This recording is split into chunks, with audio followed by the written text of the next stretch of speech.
being humble means that you look at these players, you look at their strengths, and you build a system that caters to them. Because at the end of the day, you as the coach will get the praise, but the people playing the football are the footballers. Yes, in that pitch. You can't force footballers to play your system when it doesn't suit them. Great run.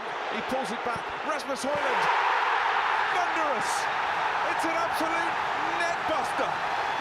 Hello and welcome to the Diski Preview Show, where we focus on the beautiful game of football. It is key. And this week, we take a look at the big match that will take place at the Lucas Moripe Stadium.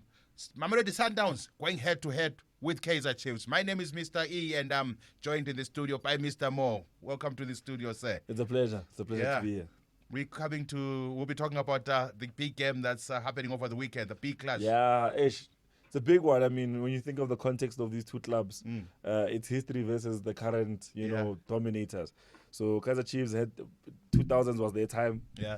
So many will argue that the 2010s and the early 2020s belong to Mamelodi Sundowns. So it's time for us to actually talk about this match, see the progress that Kaizer Chiefs has made. Yeah. I've had a lot of people in the comment section tell me that Kaizer Chiefs has made progress.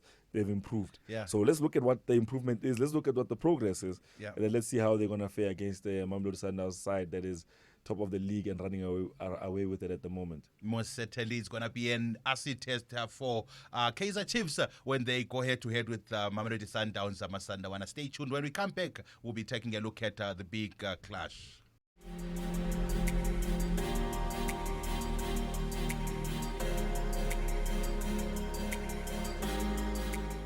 As promised, today we're going to take a look at the big clash that's happening at the Lucas Moripe Stadium, Epeli, Atteridgeville. Did you know that Atteridgeville is called Peli? Pelinda. Oh, Pelinda. Yeah, Epeli. There's an album I saw about Peli Mbakaville. I don't know that Peli was Atteridgeville. Yeah, no. Peli is Atteridgeville, bruh. Yeah, no, beautiful. Yeah. But don't forget, if you haven't opened an account with us, just visit betfred.co.za and you can open an account today and get yourself up to a 5,000 Rand deposit match and up to 500 free spins, including some price boosts. Yeah. And a lot of promotions that are currently happening, including Aviator Rain, weekly deposit boosts around the week. So make sure to visit betfred.co.za for more information. Mr. E, it's a big one, this one. That's it's going to be the biggest highlight of the weekend. Of course, a lot of people are talking about Ama 4-0, Ama 4-1. Yeah, Ama 4x4. Ama 4x4. 4x4. Well, at this moment in time, I mean, you can't deny the form that Sundowns is currently in. Yeah. You can't deny the form that Kaizer Chiefs is currently in as well. They've been doing well. They've got 2 wins out of their last 3 matches, unfortunately losing 4-1 to Super Sports last time. Yeah. But in the PSL. But at the same time, these are 2 teams that need to pick up the results, especially from a Kaizer Chiefs perspective, because at the moment they're sitting 8th in the league standings. Dropped out of the top 4. Yeah, top 5. Top 5, top 6. They're out of there. If they lose this one and one of the teams above them, that means they're out of the top 8. Yeah, and the craziest thing is that when you look at it, I mean, the conversation that was had last week was about Kaizer Chiefs and their journey to the top and the rise, obviously. And I was talking about the fact that a trophy needs to be won by this new coach. Yeah. Unabi needs to bring home something to show that his team is improving. Yeah. But you're looking at where they finished last season was 10th or just outside of the top 8. Now this season again, they're starting to fall down back into outside the top 8. They'll end up being relegated. It's a little bit scary, man, the way things are happening. But also, you have to ask yourself, are the Kaizer Chiefs fans ready for 2 seasons without the top, the MTN 8? I wouldn't think so. Not even the trophy, not playing in the tournament. Amakhosi, but at this rate, I don't think that statement will be correct. 7 wins, 4 draws, 7 losses. 21. Yeah, 21 goals scored, 23 goals conceded. Goal difference of -2. If those are stats, if you talk about Chippa United and you give them those stats, then we would understand. We'll say, but it's normal. We really expect that. But we wouldn't expect that to one of the South African giants of football, which is Kaizer Chiefs. And coming into this game already, if you look at the scoreline between Soweto and Pretoria, it's 8-2. Yeah, it's currently 8-2. I mean, as you know, Sundowns beat Orlando Pirates 4-1. Yeah. And then Super Sports did the same to Kaizer Chiefs just the other week. Yeah. But the reality is that as we continue to look at where Kaizer Chiefs is going as a football club, especially this season, because promises were made, a lot of hope was put into the new coach and hype, obviously. But I looked at the post and I was thinking to myself, I was like, these are two coaches where if you look 10 seasons ago, we had 2 African coaches. Yeah. Now you look 10 seasons later, we're back to having 2 European coaches coaching these 2 big institutions of South African football. So you have to ask yourself a question: is this actually improving our football, or are we going 10 steps back? In light of Mamelodi Sundowns, you can say that from Rulani to this coach, because he hasn't had a full season, we can't really compare. And that's why we won't even say, was Rulani the better coach, or was this the new coach the better coach? Miguel Cardoso. Unabi. No, not Miguel. It is Miguel Cardoso. If you look at your Nabi versus Arthur, for example, I mean, you're looking at them, they fight. He's still at the same position. You understand? For Sundowns, the same position is number 1. So it's easier that way. But the main thing is going to be the CAF Champions League. So we won't speak much about the coaches' progress at this moment until he gets back into the Champions League and we see how far he makes it. But for right now, Kaizer Chiefs, we can't say that they have to focus on Africa because they can't at the moment. We can't say that the cup competitions are a good measure because we all know what happened in the cup competitions. Now the main thing is, can they finish higher than they did last season in the league? And at the moment, it's looking like they're going to finish where they left off last year. Yeah, most certainly, because I can tell you right now that the league they are not looking at winning the league. No. Maybe at most, perfect, it will be a top 4 spot. But are you not tired of this thing with Kaizer Chiefs? Every season we go through, so it's got the top 2. So it's got the top 4. Maybe top 8 top again. 6. Even if we can make it to top 8. Last season, should be good. The last few weeks of last season, we were fighting the conversation of top 8. And they blamed the coach. Said the coach is not the right coach. Want to go get a new coach. They've recruited a new coach. He's recruited new players. And still, at this moment in time, what could be the problem at Kaizer Chiefs? Because currently they've changed coaches, they've changed their playing personnel, but still the results are not coming. Let's start with the players themselves. I won't even talk about the nationalities of the players, because if we go look at Sundowns, we have a couple of Brazilians, we have a Namibian, we have a couple of South Africans. This side is Namibian South Africans. Understand? And obviously Serrinho. You look at the contribution of Serrinho as a player who they bought from Sundowns, a player who came with a big reputation, a player who has a lot of weight on his shoulders, a player who was expected to replace the likes of Abo Kigentoli, who was seen at the time of his signing as the player who was going to carry Kaizer Chiefs to the next level. You understand? And that's where everything he made, every mistake he made, people were arguing about his pay grade. Now you bring it back. Ribeiro, 17 games played, 11 goals scored. Reyners, who signed this season. Kanafigu Reyners. 17 games played, 9 goals scored. Shalulile, who's been the goal scorer for Sundowns for many seasons. He's got 16 games played. Right? 16 to 18 games played. And if you look at this moment in time, he's got 5 goals to his name. Those are just the top 3 goal getters for this team. For Mamelodi Sundowns. They're sitting there. They all have at least 5 goals and above. You look at Kaizer Chiefs. Utuba, 14 games played, 4 goals scored. Shabalala, 17 games played, 4 goals scored. Shivariro, 15 games played, 3 goals scored. So now you're looking at the comparison. Your top goal scorer this side has less goals than the top 3 goal scorers of his Sundowns. But yet we have to argue that they've improved. Sure. So where's the improvement? You are scaring me. You are scaring me. Because I think, coming into this game, the first thing that Kaizer Chiefs will have to avoid is to lose by 4 goals to 1. That's the first thing. And then you went on to mention the weight that's being carried on the shoulders by Serrinho. I think one of the problems that Kaizer Chiefs has in terms of recruiting or getting players from Mamelodi Sundowns is that they always get spent forces. Exactly. The likes of Billiard, the likes of what was his name? It's Billiard and Castro, the likes of Castro. Now you've got Serrinho, you also had Ompatlel and so on. All the time, all those players, by the time they get to Kaizer Chiefs, they're spent forces. But when they're at their peak, they will be playing for Mamelodi Sundowns. Do you think that's the right way to do it, or maybe the management of Kaizer Chiefs just gets players simply because of the social media hype that they would have picked up? I think the problem there is resources. Kaizer Chiefs has resources. Financial resources. And not just that, they have Yeah. Naturena. They have Yeah. a whole village. Yeah. They have a whole village. There's players in the there's teams in the PSL Yeah. that can offer players housing. Yeah. Chiefs Maxa and I can offer you housing. Yeah. You understand? Yeah. Can offer you a specific bank. Yeah. They'll pick you up from home and bring you to the training bring club. you to the The training resources are there. Yeah. The only issue is, and that's why I keep saying to Kaizer Chiefs that maybe it's time for you to give someone who's hungry Yeah. to run the club. To run the club. That's what Yeah. I've said. At, If you- at management level. Just go public, let the fans. Yeah. Because the reality is that when you have too much resources, Yeah. when you there's this line that says victory has defeated you. Kaizer Chiefs are victims of their success. Yeah. And they're victims of their success because with it came a different position for the club. Yeah. For the longest time, since Kaizer Chiefs was born until the 2000s, Kaizer Chiefs was always seen as the underdog Yeah. to Sundowns and Orlando Pirates. And the Pirates, yeah. So when their success came, the Yeah. success was maintainable because they had worked so hard to get there. Get there. Yeah. Now, when you come into the 2010s as the most celebrated, most viewed, most followed team in South Africa, Yeah.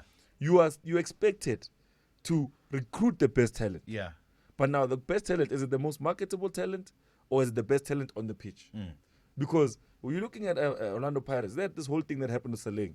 They were able to graduate Mfokeng Yeah. and look at where Mfokeng is. Yeah. People have even forgotten about Saleng. Saleng, yeah. Of which he was the golden boy a couple of You seasons understand? back. Yeah. So you have to ask yourself a few things about the club and ask yourself that, is it because we have everything and that's why we're unable to do the job? Yeah. It's like saying, Guti, I'm a politicians understand the struggles of Amachitaikas. Yeah. They don't. They don't. When you leave your house, you have a motorcade of 20 cars. Yeah. And then you want to understand You the have struggles 6 of bodyguards someone who going to stays make sure back. that you're safe. Lawyer court. Yeah. How do you expect to understand what I'm going through? Yeah. And that's the same thing in Kaizer Chiefs. The players on the pitch have a different outlook. I mean, they play for the biggest club in the country. Yeah. They play at the biggest stadium in the country. So for them, it's a matter of finding a coach who can understand that, look, we might be a big name, but we're not necessarily a big team Big team. in yes. terms of our performances. Yeah. And I must treat you as such. Yeah. Now, talking about the performance of Kaizer Chiefs, I wanted to find out from you more because I remember that during the days of helicopter football, whereby they finished second behind Mamelodi Sundowns After leading the league. yes, after leading for the best part of the league. I mean, it wasn't a nice type of play, but it gave results. So I wanted to find out from you: should Kaizer Chiefs is okay? The style of play, is it all about the art or it's about results? I want to say what Haaland said to Arsenal. Yeah. It's all about being humble. So when you come into a club as a new coach, Yeah. the players that are there were bought for a reason. Yeah. When you talk about that helicopter football, Yeah. it was made possible because of Nurkovic. Because Nurkovic had the presence to put the ball down, Exactly. able to find runners. Yeah. He had the ability to make it work. Yeah. Without him, you can't play it. You can't play it. Yeah. So when you come to a club like Kaizer Chiefs at the moment, with the amount of talent they've invested in, Yeah. why are you not trying to see what works for the players Yeah. and then implement that? Yeah. We're seeing it also at Manchester United because a lot of people like to compare United and Kaizer Chiefs at the Yeah. moment. United, Ten Hag left. Yeah. After Solskjaer left, Ten Hag came in, Ten Hag left, Yeah. and now a new coach has come in. Yeah. And if you look at the trend that Kaizer Chiefs must learn from United from, Yeah. when Solskjaer was there, his club was finishing second in the league. They finished above Liverpool for 2 seasons. Yeah. And then when he left, Ten Hag came in. Yeah. What did Ten Hag do? He went to go bought all those Ajax players. Yeah. Because he had a vision, no, these are players I know, Yeah. I'm going to make it They'll work with give these me- players. They'll give me the results. Now the new coach comes in. Yeah. And he says, these players don't work, I want new players. Yeah. That's exactly what's happened here at Kaizer Chiefs. Yeah. Nabi's walking in and saying, no, I can't work with all these players. Yeah. I need Usman Ban to come Yeah. through. I need this person to come through. Yeah. And you have to ask yourself one question. Are all these signings his signings? Yeah. Or is the club also making signings? Making signings. Yeah.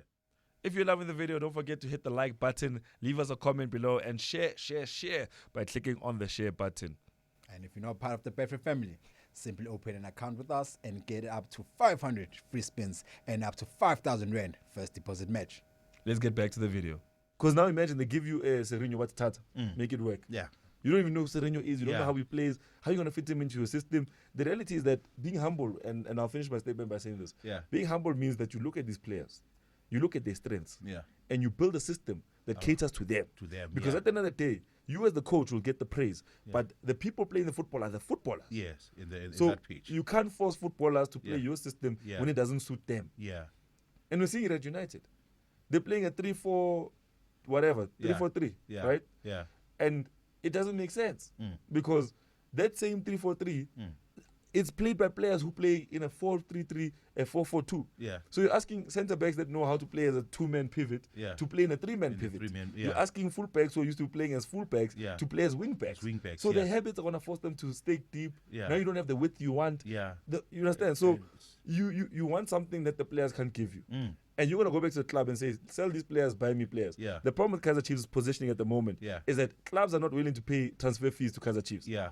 Because Kaizer Chiefs is going to ask for a lot of money. Yeah. These players are going to come on big salaries, and you still have to give them raises. Yeah. So now, a lot of clubs, that's why the move from Sundowns to Kaizer Chiefs makes sense, because they have the resources to pay the players' salaries. Yeah. So now, you're looking at the rest of the league. We don't have the resources to pay for Aserino. So we'll let them go to Kaizer Chiefs. Yeah. You understand? Yeah. So now the reality is that you've got a backlog of players that were bought by the last 3-4 coaches. Still stuck there. And then you're adding a new backlog by buying new players. Yeah. And adding to that list. Yeah. And then you go to the DDC and you get more players from the DDC. Yeah. Now you have a big population of players that play different styles of football. Yeah. And you don't have a system that matches all of them. All of them. So you have too much and not enough at the same time.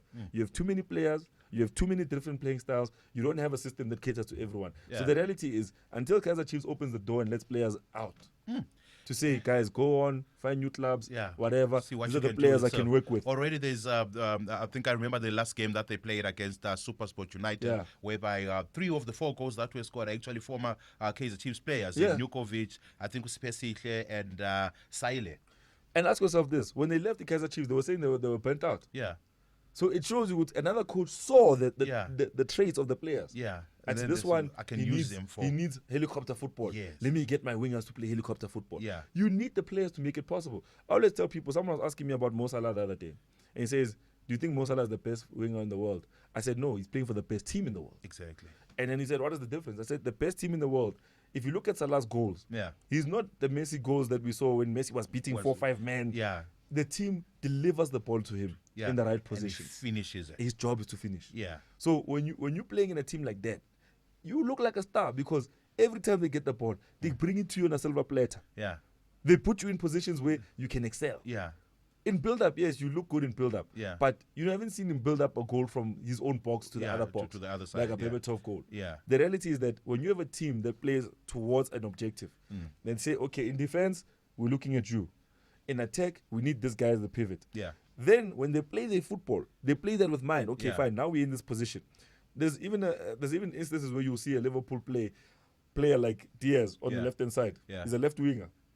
Salah is on the right. Yeah. Salah will gingerly move in. He will move across the pitch, pass the ball to Salah. Yeah. That means whatever is going to happen in attack, we must get approval from you. Mele Pumengao. So at Kaizer Chiefs, who's that guy? Hey, talking about who's that guy, we just want us to quickly profile the both teams here, Mamelodi Sundowns and Kaizer Chiefs, and some of the battles that we expect on Saturday when the two teams clash. Who's going to be able to stop Ribeiro? I don't think Ribeiro is stoppable at the moment because but if you have to stop it by Ribeiro, it's too late. Ribeiro is simply too fast. It's too late.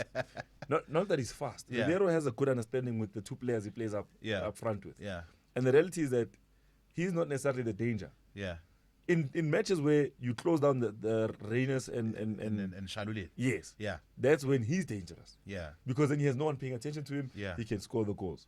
And if you decide, okay, let me go block it by Ribeiro, then you still have to deal with Allende and Mukwena. Because they will find an outlet to those two players. And there's also Adams coming into the picture. Sahil as well. Yeah. So the reality is that stopping Ribeiro is not the objective. Yeah. If you want to strangle Sundowns, you have to have ball-playing midfielders. Yeah. And Kaizer Chiefs has them.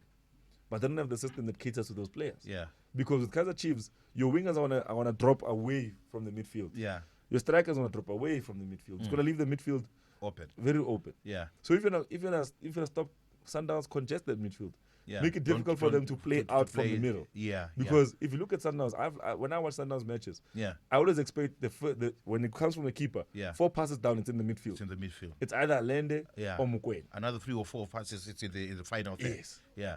But now the problem with Mamelodi Sundowns is that they don't only thrive on possession of football. They also make sure that when you make a mistake, they will punish counter. you.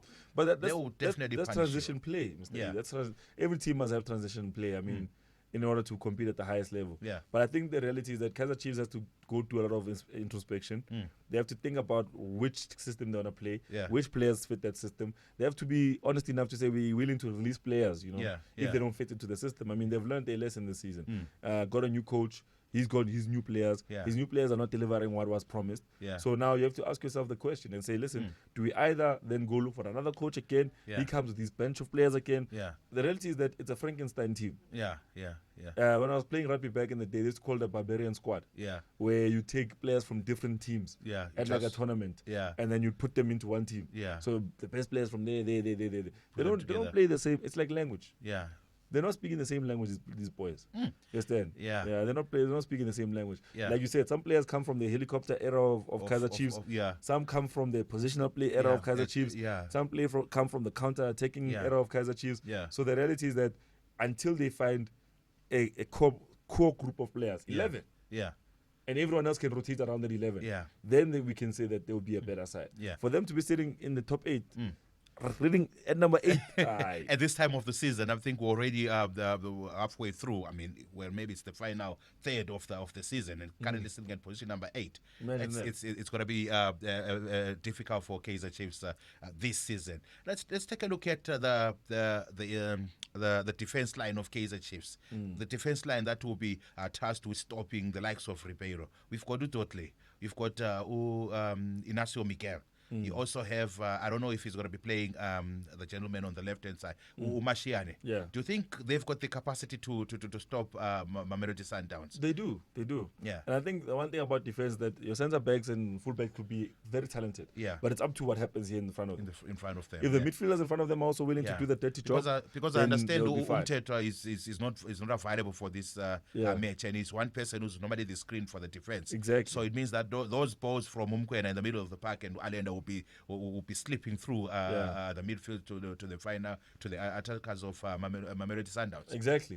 So if they can't screen that, if they can't stop those players right there, and if you think about Ribeiro drops back. Yeah. So as a centre back, you can't follow him. Yeah. So you'll just drop have back. to leave him. Yeah, you have to leave him. You'll drop back, get the ball. Yeah. Reyners and Shalila will look for those pockets of space. Yeah. The reality is that for Kaizer Chiefs to win this game is a long shot. Yeah. My thing would be, if I was coaching the side, I would say, gents, let's keep it tight. Let's not make it 4-1. Yeah, no, not even 4-1. Let's keep it tight.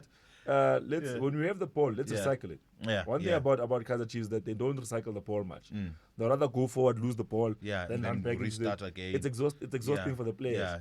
And if you look at where they're conceding most of their goals, it's telling you that the players are exhausted. Yeah. So the reality is that they have to figure out a way to say, you know what, we're not going to concede a 1,000,001 goals. Yeah. But what we have to try and do in this match is let's try to keep it tight. Whenever Sundowns on the ball, squeeze them, especially in the middle. Don't give force them them space. wide. Yeah. Force them to cross the ball. Yeah. Yes, then don't force them to try and 1-2 and put the ball from in the back of outside the, no. from range. Force them to cross the ball. Yeah. And the problem with that is that you still have to then deal with Shalulile. Yeah. So, hey, we'll see what happens. Shalulile, who's a versatile player. Who's a versatile player. in the air, he can punish you, or on the ground, he can punish you. Now let's take a look at Kaizer Chiefs. Who do you think is going to be who do you think will be the person, or rather the player, who score goals for Kaizer Chiefs? Remember, at this point in time, anything can happen in that game. Kaizer Chiefs might cause an upset for one reason or another, because obviously Nabi doesn't want to lose this game again. Because if we take a look at the last time that Kaizer Chiefs won against Mamelodi Sundowns, we're looking at as far back as April 2021. That's now already 4 years. They've never won. I think the best they've done was a draw 2 years or so back. I think they will want to win this one. So who do you think is going to be the players to make sure that Kaizer Chiefs get those goals? Like I said at the beginning of the video, I mean, when it comes to goal scoring, they're very thin in terms of options. But I think if they give Shabalala and Abo Vilakazi a chance, they'll see something different. I think also Ashley Dupré, I think Ashley Dupré is going to be one of those players that once he leaves Chiefs, he's going to shine. Yeah. And then people are not complaining, which why banga go red Chiefs. Yeah.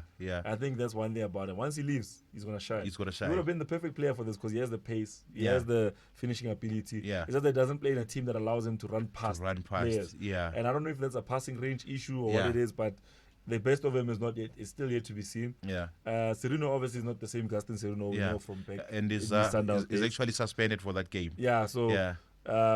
I think Chiverero also will have to step up. Yeah. You understand? Especially because this is a team that needs goals. Yeah. And for the past few months, we can say they've been lacking. Yeah. In that department. Okay. Oh, thanks very much, Mo. Now, this is the time that I've been waiting for. Yeah. I wanted to get your prediction for this game.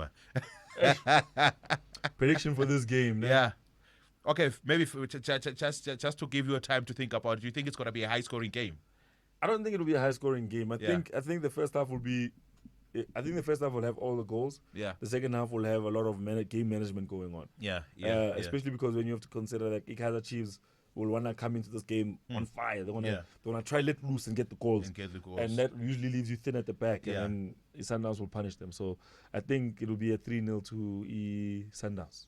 Okay. Not quite 4. Not 4. No. All I know is that all the teams that go to Pretoria, they normally get 4. Look at Kukune during the course of the week. They got their own 4. But luckily they did manage to score 2 goals. Maybe that will be one thing to take a look at. That of late, Mamelodi Sundowns, they haven't been able to keep a clean sheet. Yeah, they haven't been able to keep a clean sheet, but let's just adjusting to the new new coaches systems. Yeah. Obviously, that's gonna either affect their goal scoring or affect their defensive work. But if you look at the amount of goals they're scoring, they should concede goals. Yeah. I mean, if you think of seasons where Real Madrid was winning games 5-4, 5-4, they're always conceding 2. Yeah. Because you have so many players playing up front trying to get the goals in. That if you lose the ball, if you lose the ball in transition, and a team has a player out wide who's open or whatever, they're able to go into a counter attack. So if you want to score a lot of goals, you're going to concede a lot of goals. And like I said about the difference between this coach and the previous Sundowns coaches we've seen, is that this one has a more emphasis on attack. Yeah. So those players like Abo Shalile and Abo Reynes and Abo Ribeiro, they're getting a lot more happiness up front because the team is playing proactively in the style of football that can work for them. Yeah. So in terms of the defensive work, yes, defensively, it's now starting to show up cracks. Yeah. No longer is Sundowns that team we used to talk about defensively as being, untouchable. Yeah. I mean, already last season they finished the season with how many goals conceded again? Was it not 10 or 11? Yeah. It was 10, 11. Yeah, somewhere there. Yeah, I remember they finished the season around 10 goals conceded. Yeah. Now already they have 11 goals conceded. Yeah. So it tells you that the difference between Rulani's football and this football was that Rulani was more of a game manager. Yeah. Once you get a goal, he's like, okay, now we share the ball. Yeah. We let the ball move around. Yeah. You understand? We shake the opponent. We get another goal. We relax. This coach is like, keep getting the goals. Yeah. Let's make sure we hammer it home. Yeah. And that's gonna be a problem. But at the moment, they have the best attack and they have the joint best defense in the league. Yeah. Because Orlando Pirates also conceded 11 goals. Yeah. But if you look at the goals scored, I mean, Mamelodi Sundowns is almost 20 goals ahead of Sundowns. Yeah. So 18 goals scored more than Sundowns at the top of the goal scoring charts. So they're killing it with goals. They have a goal per game ratio of 2.42, which is almost healthy. 3 goals per game. Yeah. So 3 goals per game. Imagine that. It's crazy.